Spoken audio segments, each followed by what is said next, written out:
Freeze-dried eggs. Now, there are literally dozens of ways you can use them. And I'm not talking about the powdery things we had at summer camp when we were kids. No, not that stuff. I mean the really good quality freeze-dried egg crystals like the ones we used to get from Thrive Life, and now Ready Harvest brand has those from Thrivalist. I'm talking about the good stuff. I mean the ones you can't tell a difference from fresh when they're cooked. I've got a ton of recipe videos already on my channel for things like omelets and egg bakes, scrambles, quiches, even things like pancake mix and cake mix and cookie mixes, things like that need eggs in there. But there are so many other things you can do with egg crystals. Today, I'll show you 5 ideas of how to use your shelf-stable eggs that are different than just a typical breakfast. I'll show you how to make some homemade mayonnaise, how to use the eggs in a breading station for something like pan-fried chicken, an alternative way of making a quote-unquote boiled egg for salads, a delicious egg custard recipe for French toast casserole, and a fantastic sandwich bun that's ready in less than an hour. Now, I hope you enjoy these recipes and maybe even learn a little something about how to use your food storage. Welcome to the Freeze-Dried Foodie. My name's Kareth. Here you'll find delicious recipes that feature freeze-dried ingredients. Now, I use a lot of Thrive Life, but they've gone out of business and you can use other brands in my recipes. Lots of us have food stores that we need to know how to cook with. On this channel, I'll show you how I cook with mine. Let's start off with some homemade mayonnaise. It's so easy to make this, and y'all, this is much better than the store-bought. This recipe is for a dry mix that you combine with water and then you add the oil and use an immersion blender. In my opinion, since you're using pasteurized raw eggs in here, it keeps a little bit longer in the fridge after you make it than traditional homemade mayo made from regular raw eggs.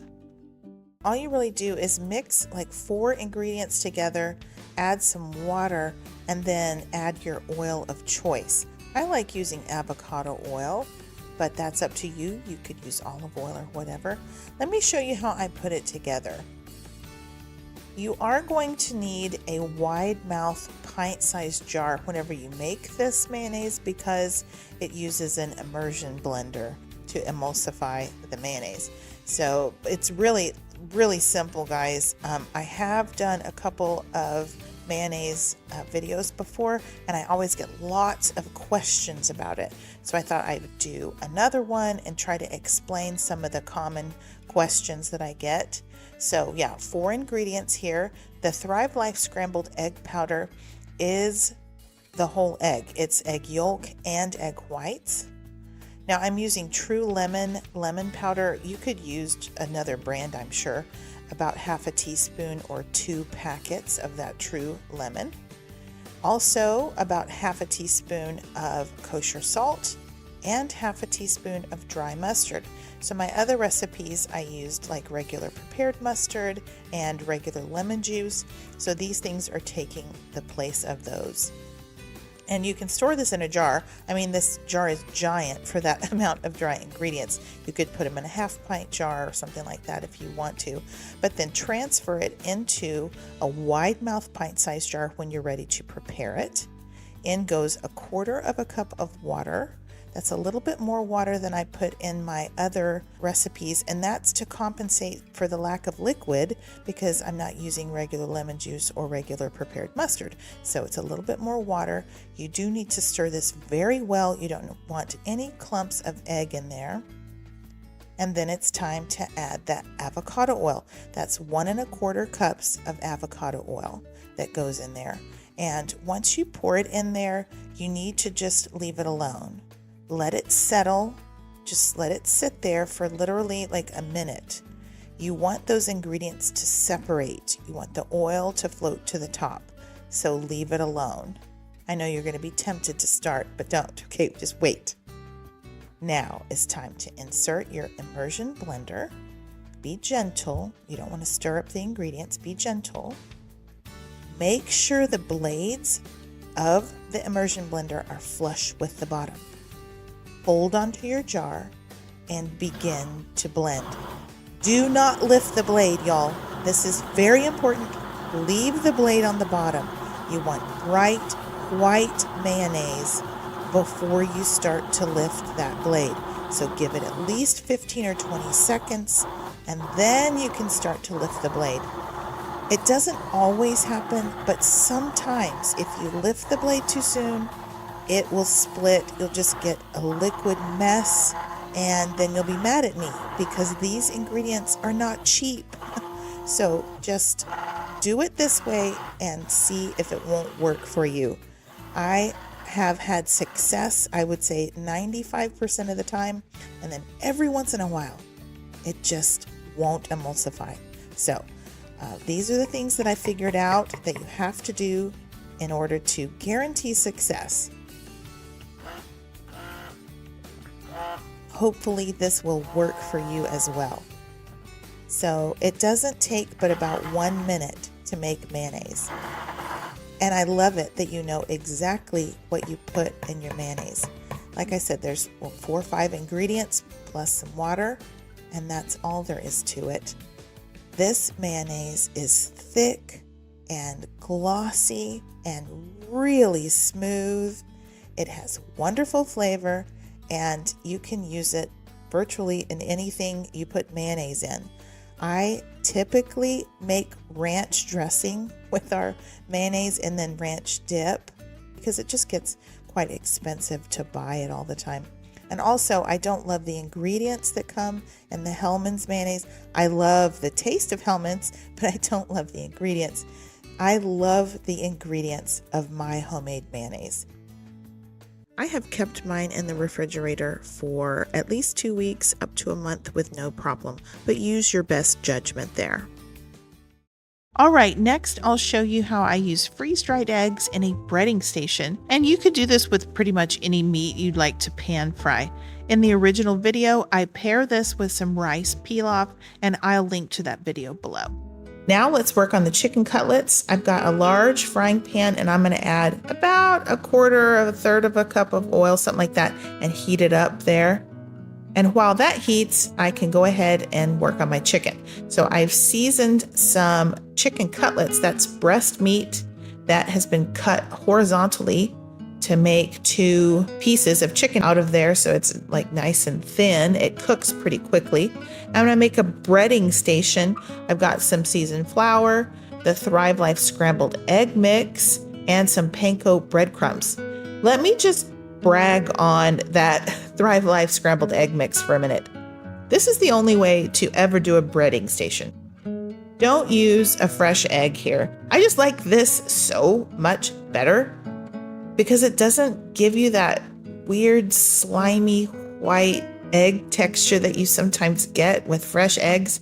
You could beat the tar out of it and I'll still have a really gross lump of slimy egg white, and I just hate it, y'all. Ever since I discovered Thrive Life, I am so pleased with the scrambled egg mix, and I use it a lot. So definitely get that out and use it for your breading station. You will not regret it. It's just so smooth and so perfect. It's so great to cook with. I just wanted to mention, if you are gluten-free, I have made this same recipe with gluten-free flour and gluten-free panko, and it worked out great. I've got my heat on medium. I cooked these chicken cutlets for 3 minutes per side.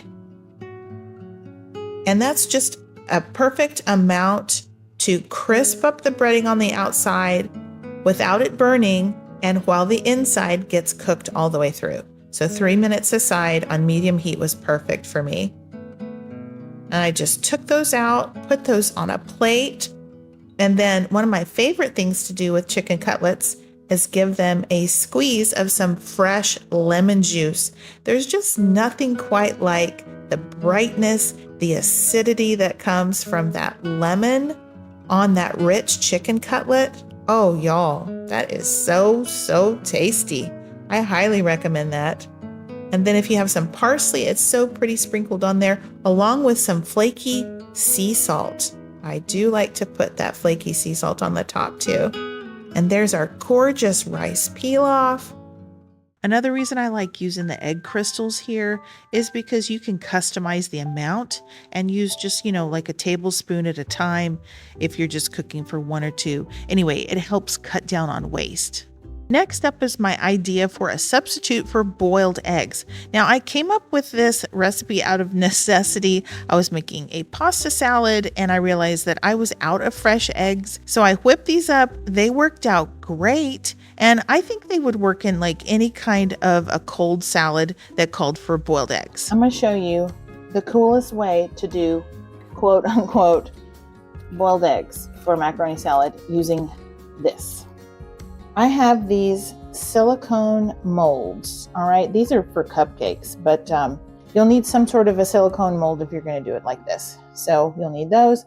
And then we're going to mix up the eggs, pour the eggs into that, and then you can either cook them in an instant pot for just a couple of minutes on high pressure, or you can cook them in the microwave. I'm going to do the microwave today because it's faster. So into this bowl goes the egg mix. This is 2 eggs worth of powder, okay? And what I'm going to do is add 6 tablespoons of water to this right now. They're good for baking or scrambling, quiches, whatever. I'm going to put out a few of these molds, these silicone molds, and I don't know, you don't need star shape, that's for sure. But I'm going to put out a few of them on this plate, and we'll see how many will fit. Maybe only 5. We're going to fill these. We'll see how full we can get them, but at least halfway full.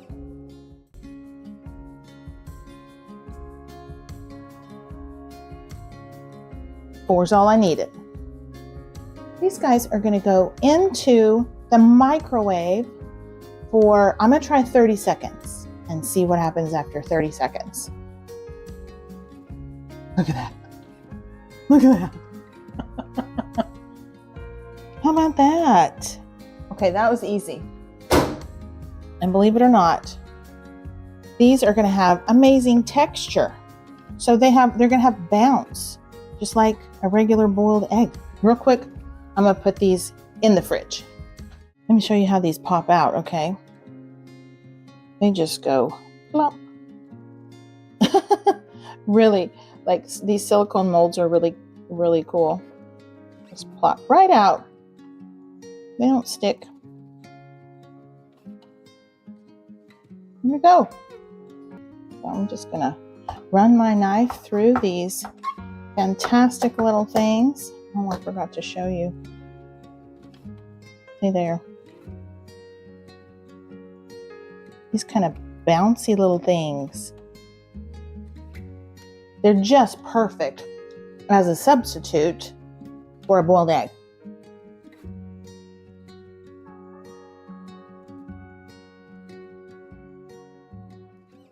And here's that gorgeous macaroni salad. Y'all, this was so delicious. I'll link to all of these videos down below, and that's where you'll find the recipes for all of these videos from today is in the description boxes or the ... more boxes of the original videos. All right, moving along, here's a custard recipe that uses the egg crystals. It's like a brown sugar custard that you can use for French toast casserole.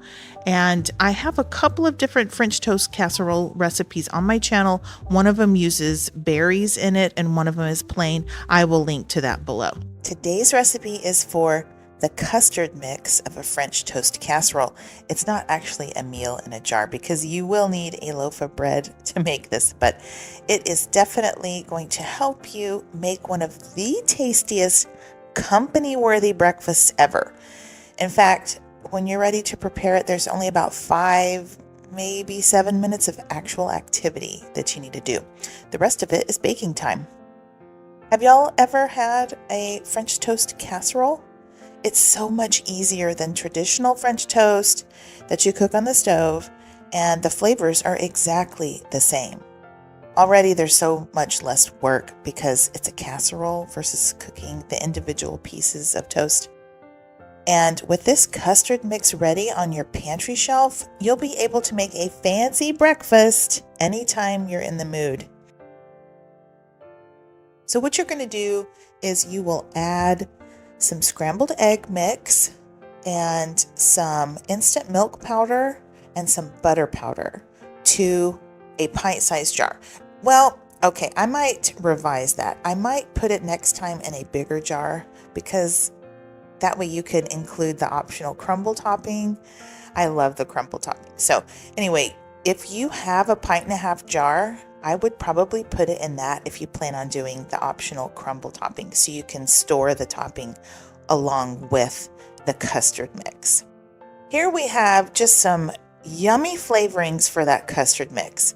Vanilla powder, cinnamon, salt, and then the heavy cream powder and the cream cheese powder. They're all going to make this be a fantastic custard mix.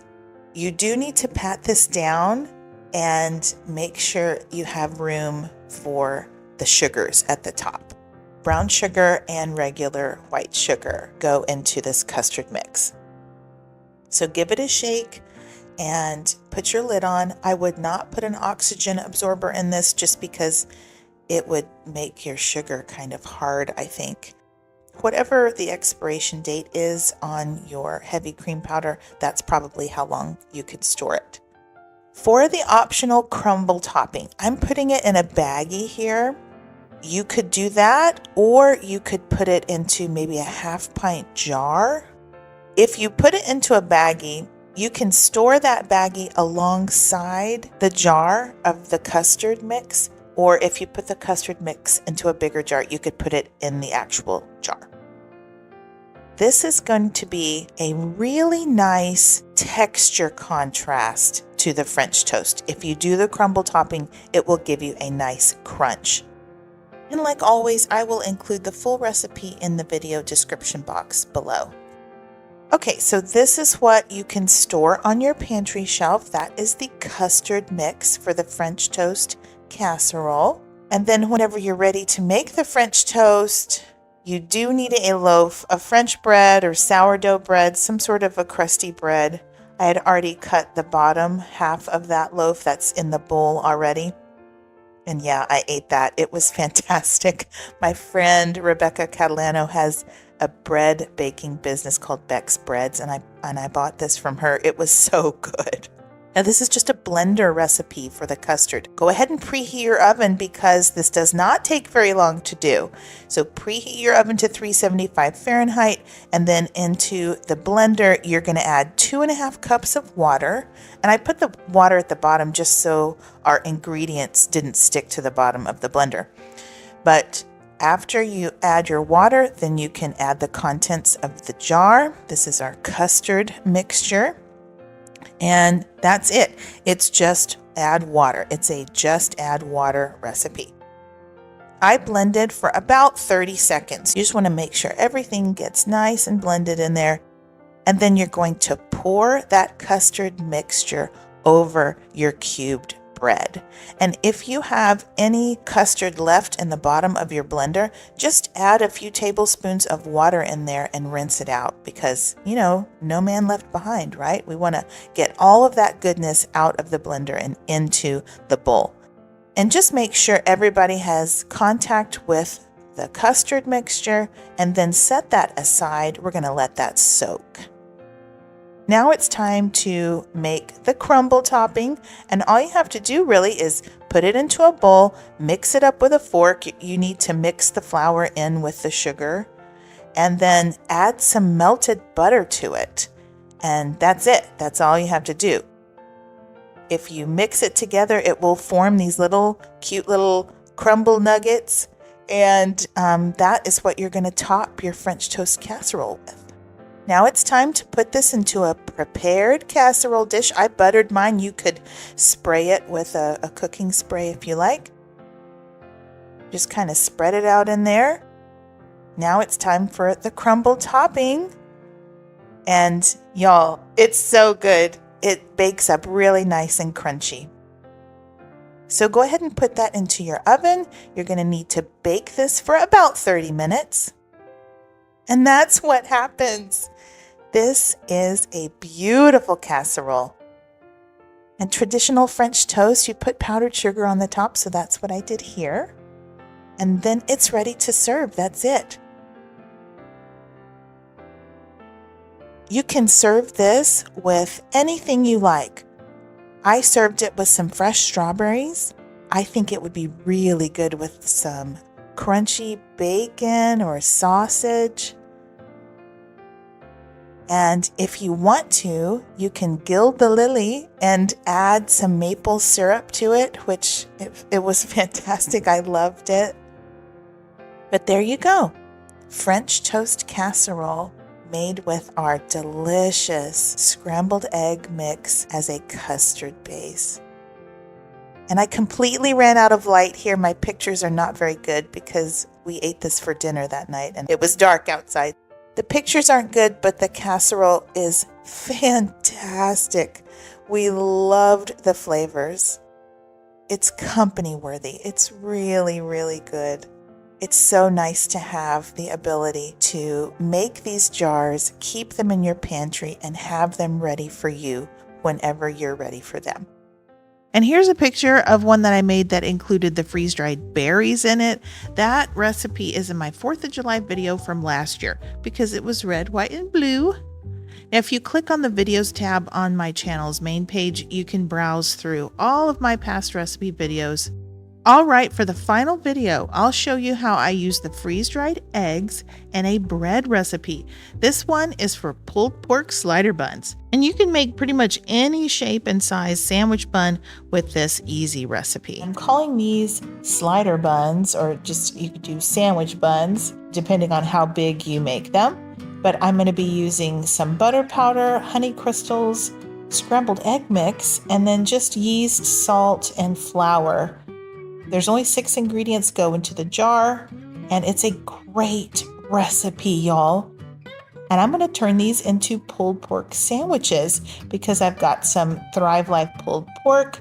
I'm going to add a little bit of seasoning, some barbecue sauce, and believe it or not, this entire meal is ready in under an hour. I'm using a quart-sized jar here for the bread mix. And it just depends on how big you make your buns, but somewhere between 8 and 12 buns you'll get from this recipe. I already filled that jar with 3 cups of flour, and I just forgot to put the yeast on the bottom. So if you're making this and it's going to sit on your shelf, go ahead and put the yeast on the bottom, and that way it'll be separated from the salt by the flour. And then in go the honey crystals, some of our scrambled egg mix. That helps give it some structure. And then butter powder is going to give some great flavor, as well as a teaspoon of salt. That's it. That's all that goes into this jar. There's your oxygen absorber. And I would think you could keep this on your pantry shelf for just as long as your yeast is good. Mine was good for about 2 years. So you might write yourself a little note.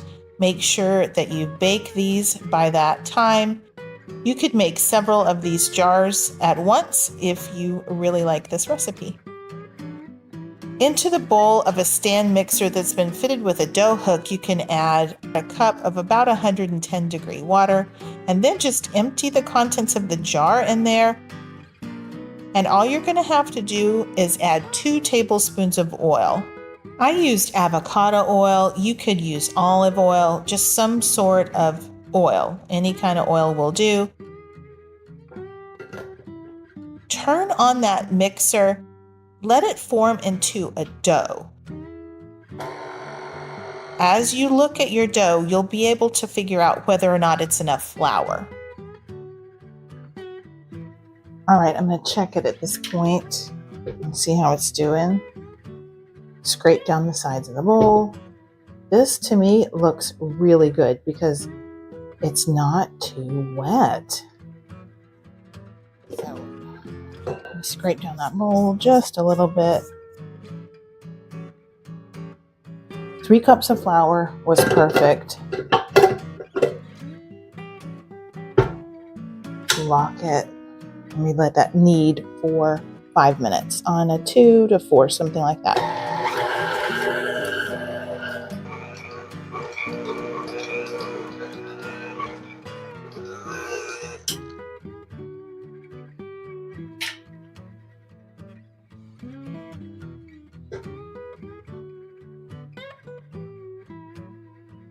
All right, this is after 5 minutes of kneading, and this is what your dough is going to look like.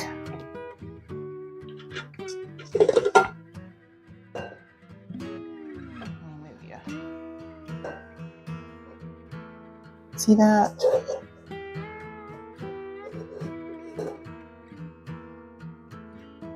It's just slightly tacky, but it's definitely not sticky. Yeah. Slap it, move it around, and it is not sticking to my fingers. That's what you're looking for. Okay, here's our dough. And I'm just going to turn it out onto my countertop. And it's not sticky at all. Okay, it's great. I don't even need any flour on my surface. And I'm going to divide this into probably 8. I got this awesome dough scraper on Amazon, and I will link it below. So I'm just dividing it in half and dividing those in half and then dividing each of these in half.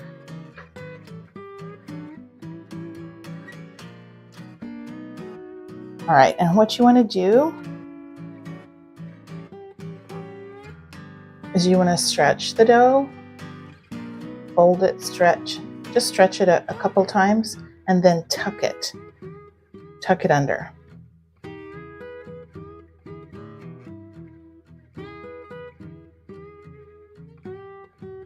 And then I'm going to put that on a parchment lined baking sheet. Let me show you again. So I stretched it, turned it, stretched it, and now I'm just going to tuck it.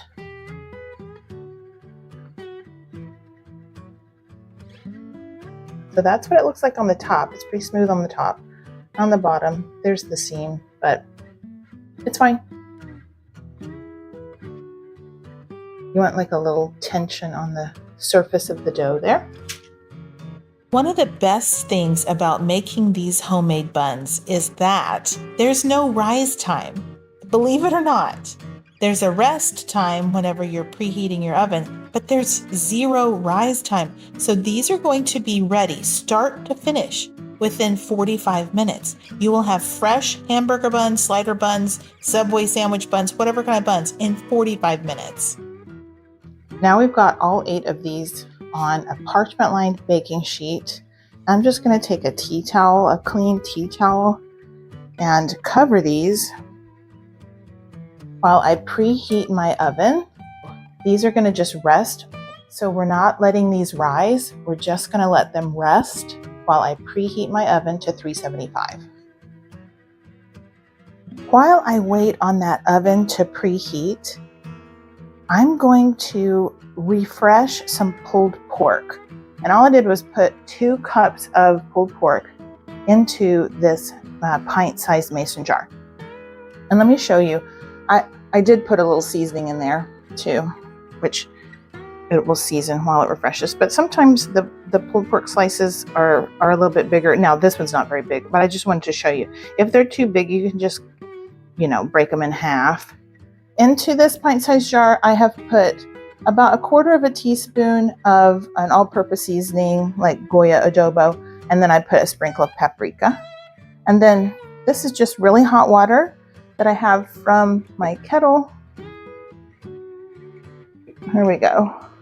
I'm going to just fill that and let that bubble bubble and settle on down. And then I'll put a little bit more to top it off. And then I'm just going to set the lid on there. Well, let me try that again. Okay, I'm just setting the lid on there. It's really hot, so I'm going to just let that refresh while my slider buns are resting and then eventually baking. And by the time they're finished, this will be completely refreshed and the pork will be tender, and we'll just add some barbecue sauce, heat it, and we'll have ourselves some pulled pork sliders, y'all. Can't wait.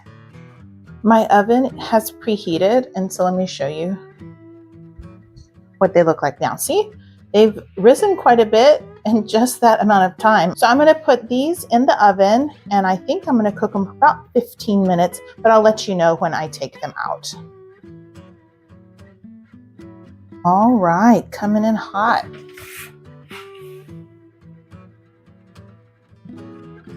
There are our beautiful slider buns.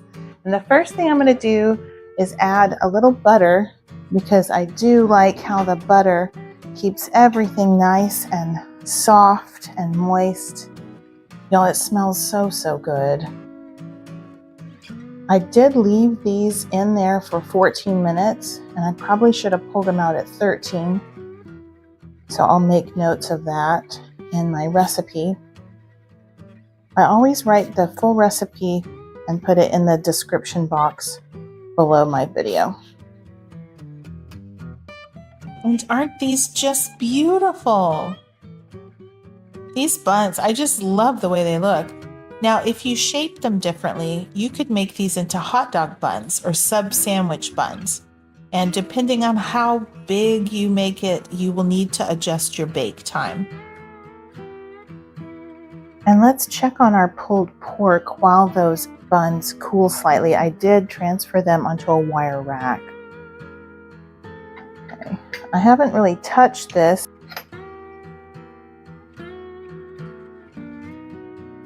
The reason I like to put just a little bit of seasoning in here is because as this pork draws in that water, it will draw in some of that seasoning as well. So let's just pick one and see. Yeah, this is good and tender. Looky here. This is just falling apart. Okay, I drained off most of that liquid, heated up a little bit of barbecue sauce in the bottom of this bowl. That might be half a cup, 3/4 of a cup. And then I'll just add the pulled pork. And most of the liquid is out of this at this point, but not all of it. I wasn't too concerned about that. You can put as much barbecue sauce or as little as you prefer. I go a little bit light on the sauce. Totally up to you. But yeah, here's our pulled pork. Let's take a look at these gorgeous buns.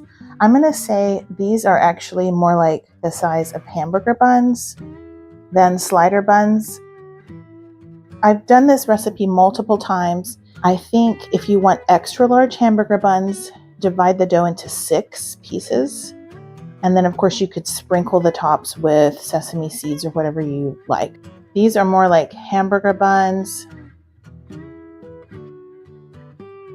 They're kind of big for sliders. I think they're going to be perfect for my pulled pork sandwiches. But if you want to do actual sliders, I'm going to say probably divide your dough into at least 10 or maybe 12 dough balls, and then you'll get the smaller slider size. Okay, here we go.